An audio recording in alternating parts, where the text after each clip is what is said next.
Hello, everybody. In Chapter 41, we explore the inherent function of characteristic structure combinations in biological neuron systems.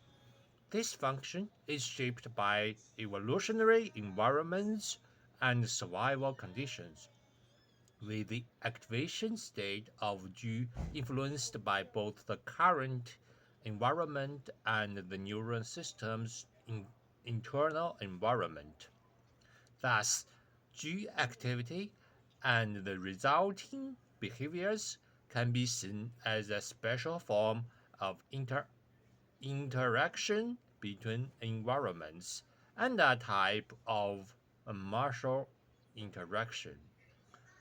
This interaction can transcend time and geography, especially in the information age. For instance, consider a heavily manipulated stock.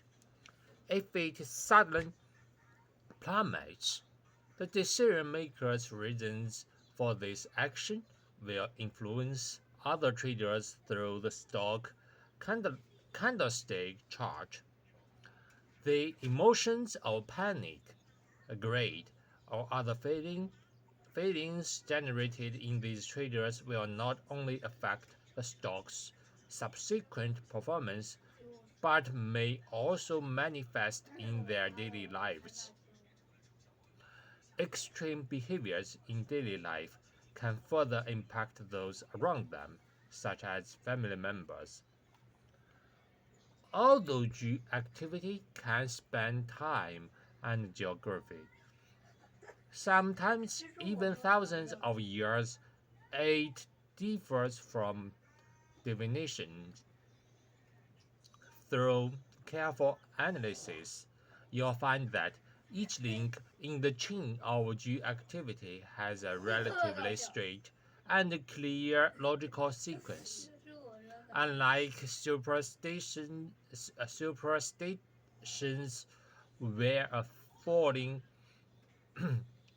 meteorite is seen as a sign of a great person's death, G activity often manifests through behavior, and in a broader sense, the absence of behavior is also a form of behavior.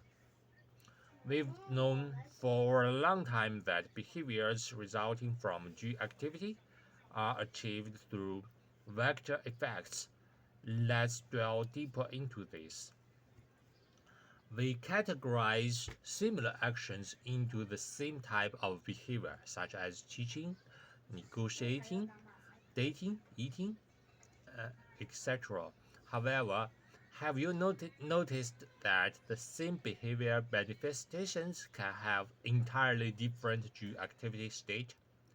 As long as the G waves leading to that behavior when in the vector effect, the same behavior can have different internal G activities. For example, in a dating scenario, if the other person is reserved and cultured, you might not know if they are interested in you unless you ask directly. At the negotiation table, the other party may seem to be chatting amicably with you, but when they finally reveal their stance, it might be disappointing. In other words, seemingly identical behaviors can have entirely different internal G activities.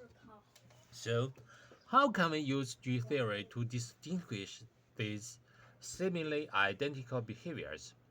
First, although the behaviors may appear similar, if the internal G activities are different, then the internal G activation state are also different. That is, the activated G positions in the brain are different.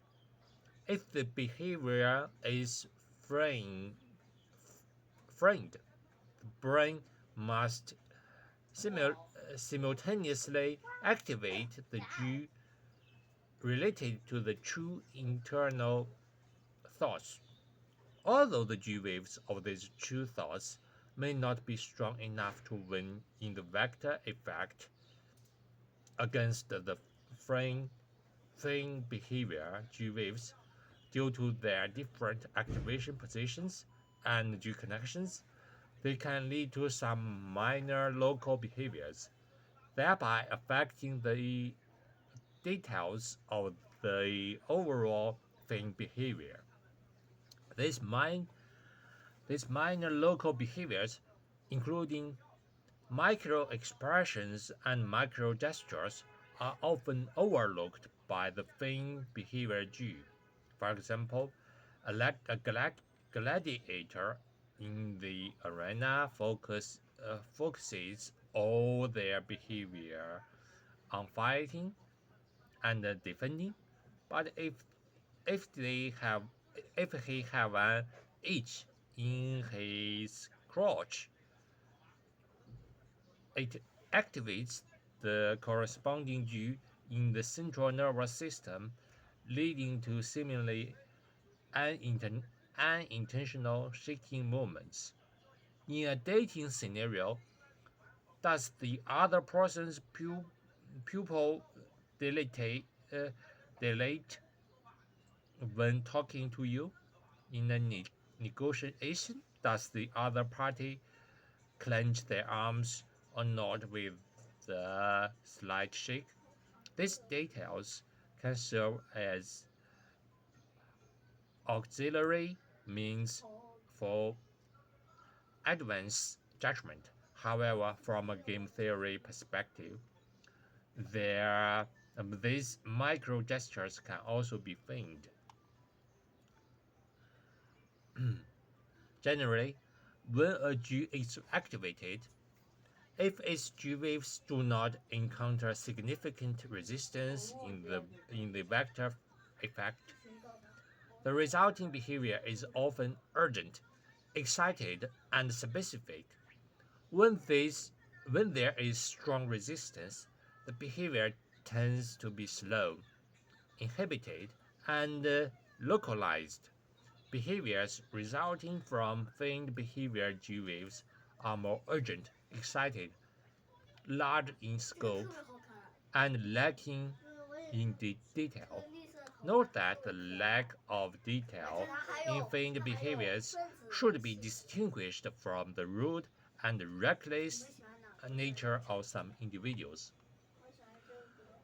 From the discussion on feigned behavior, G, and the example of the gladiator, we can infer that during the entire progress of a G winning in the vector effect and leading to corresponding behavior, the activation of other Gs can influence the behavior's frequency, intensity, or locality. From previous discussion, we know that Gs are widely distributed in the human neuron system with varying activation levels at any given time. This inevitably affects the vector effect at every moment during the behavior process, thereby changing the resultant force that alters the functional state of a body part. Therefore,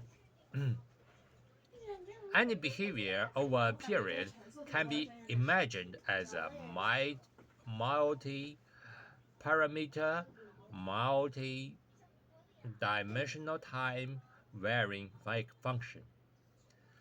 So that's all the content today. See you next time. Bye bye.